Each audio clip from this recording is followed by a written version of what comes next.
Bonjour à tous, nouvelle vidéo sur le thème des sorties de corps. Donc ici je vais un petit peu détailler par quel procédé peut se faire la sortie du corps astral depuis le corps physique. La méthode directe je la connais pas très bien, je vais quand même la détailler un petit peu. Ça consiste à rester immobile, un outil qui est pertinent pour induire l'état vibratoire qui naît de cette immobilité, c'est-à-dire qu'au niveau énergétique, c'est comme si il y avait quelque chose qui s'activait. Quand ça s'active, quelque chose qui s'ouvre, et quand ça s'ouvre avec cet état vibratoire, en fait, je pense que c'est le corps physique qui synchronise avec le corps astral. Quand ça s'ouvre, il y a possibilité que le corps astral se décolle du corps physique.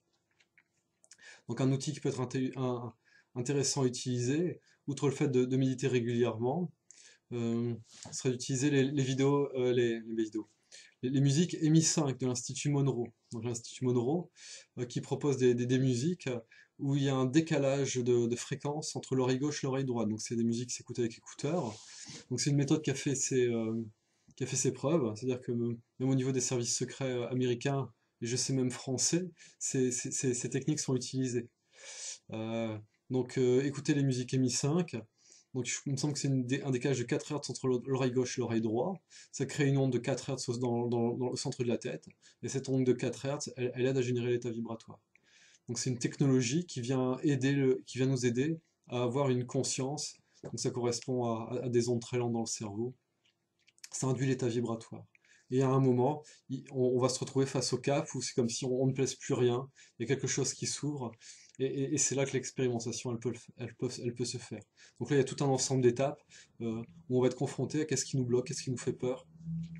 Là, je ne rentre pas dans le détail, c'est à chacun de faire ses expériences et de voir qu'est-ce qui va bloquer jusqu'au moment où on va passer le cap. Ce qui semble notamment présent, c'est de la mémoire de quand on sort en conscience. Comme ça, en général, on le fait quand on meurt. Donc il y a la peur de mourir. Donc c'est de vraiment dépasser ça en disant non, je vais faire une sortie de corps et je vais revenir. C'est pas la mort. Euh, Au niveau des rêves lucides, euh, c'est un petit peu différent. Il y a toujours la même base qui est présente, y compris pour les sorties directes. C'est déjà de bien émettre l'intention de faire un rêve lucide, de bien mettre l'intention de faire une sortie de corps. Donc l'intention, elle est très porteuse. Mark Coburn en parle de façon très pertinente. Plus vous allez poser l'intention, plus ça va être efficient.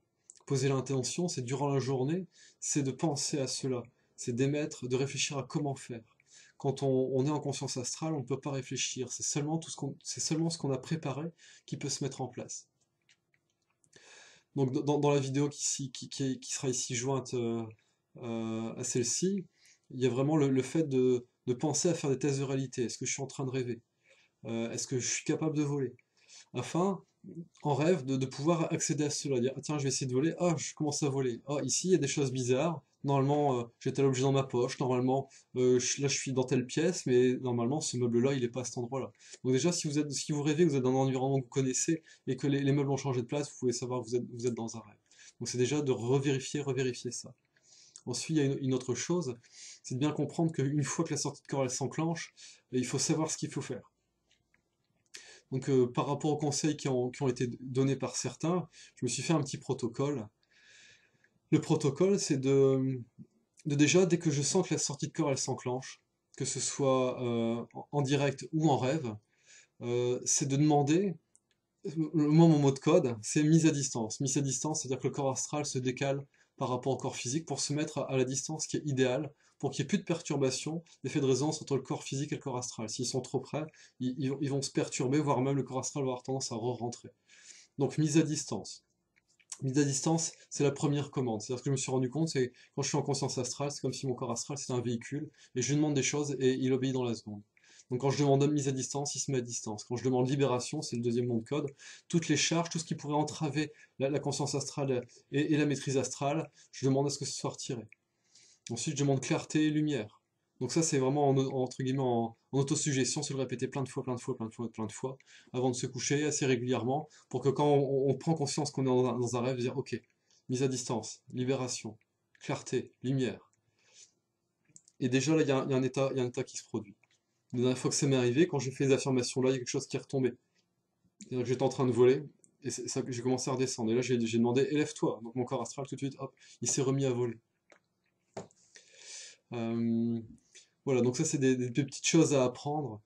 Ce que j'ai constaté également, c'est que, alors pour moi, hein, je parle pour moi, dans les rêves, il y a des portes. C'est-à-dire que comme ici, on va ouvrir une porte, donc dans les rêves, je vais avoir des pièces et je vais avoir des portes. Et quand je peux entrouvrir une porte, ça me permet d'accéder à une autre réalité. Donc c'est bien de comprendre que quand on est dans un espace de rêve, bien souvent on est dans un espace clos et il nous faut une porte pour en sortir. Et une fois comme ça, je prends conscience, tout s'active, c'est super. Je dis ah super, je vais m'envoler. Et je fais pour m'envoler, je me dis bon voilà, c'est bon, je vais pouvoir traverser le plafond. Non, j'étais dans une dimension particulière, je pouvais pas sortir de la dimension là, je pouvais pas franchir le plafond. Donc je me suis pris le plafond et j'ai pas pu bouger. Voilà, j'étais coincé.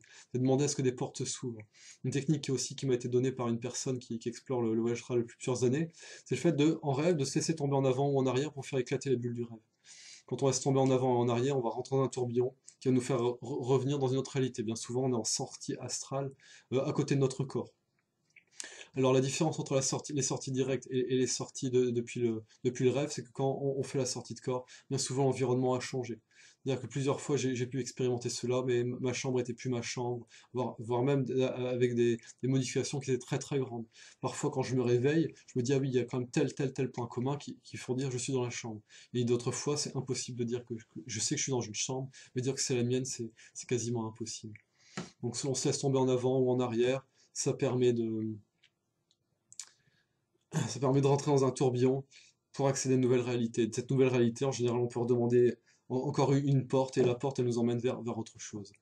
Ce qui est aussi très clair, c'est que quand on est en conscience astrale, on n'en a plus du tout la même conscience, les mêmes objectifs. Donc ce qui fonctionne bien, et pour moi ce qui est pertinent, c'est de demander au soi supérieur de nous guider, c'est-à-dire qu'on expérimente ce qu'on a besoin d'expérimenter. Et donc il va nous montrer les techniques, et il va nous faire vivre ce qui a besoin d'être vécu. Donc, comme j'avais dit, ça repose beaucoup sur l'expérimentation. On peut avoir quelques petits conseils, mais c'est surtout ça, quoi. Pour le rêve lucide, c'est de noter les rêves. Plus vous serez conscient de vos rêves, plus vous serez conscient au niveau astral. Plus vous serez conscient au niveau astral à faire les exercices, plus vous aurez une conscience astrale en état de veille, ce que j'ai déjà expliqué dans la vidéo précédente. Et donc, quand vous demanderez à voir l'astral, vous verrez l'astral. Donc, il y a une différence entre voir l'astral et se projeter en pleine conscience dans l'astral. Donc, ça, c'est l'objet des techniques. Voilà, comme beaucoup le disent, c'est très grisant. C'est-à-dire qu'une fois on est pleinement dans le corps astral, voilà, là c'est l'évitation, on se déplace par la pensée, ça va très vite, ça s'arrête, on demande les choses, voilà, il y a vraiment voilà, c'est très très agréable comme expérience. Euh, voilà, je pense que c'est tout pour aujourd'hui, je le répète, c'est l'expérimentation qui est importante, d'avoir des intentions claires et d'accepter de vivre les expériences. C'est-à-dire il y a aucun danger à avoir avec cela, ça fait partie de nous. Ça fait partie de nous. Une fois qu'on prend conscience du corps astral, c'est de comprendre que lui, il a un mode de fonctionnement. Donc je le répète, pour moi, au jour d'aujourd'hui, c'est un véhicule. Je lui demande des choses et il répond à mes demandes. Ah oui, encore un petit détail, c'est de bien comprendre que pour que ça fonctionne bien, il est primordial que l'énergie au niveau du nombril, elle soit efficace, très efficiente. Donc en général, pendant la nuit, on se recharge à ce niveau-là. Donc au petit matin, quand on a beaucoup d'énergie, c'est plus facile d'accéder en conscience astrale. Vraiment, ce que je me suis rendu compte lors de ma dernière expérience, c'est qu'il y avait beaucoup d'énergie au niveau de mes plantes de pied. C'est-à-dire que c'est très présent dans le nombril. Et même au niveau du corps astral, j'ai beaucoup d'énergie, beaucoup de force, beaucoup d'appui au niveau des plantes de pied.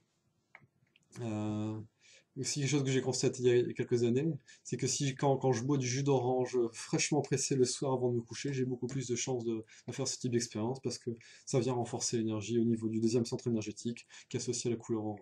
Voilà, ou l'huile essentielle d'orange, voilà. Donc il y a plein de petites astuces. Le mieux c'est que vous vous laissiez guider par ce qui vous intéresse, ce qui vous interpelle, pour ensuite faire les expériences. Il y a d'autres techniques ici, mais je vais pas les détailler. Voilà, il y a déjà suffisamment là, et sinon vous avez d'autres vidéos. Voilà, donc comme pour les autres fois, merci de votre attention. Posez des questions, je tâcherai d'y répondre dans les meilleurs délais. Voilà. Merci à vous.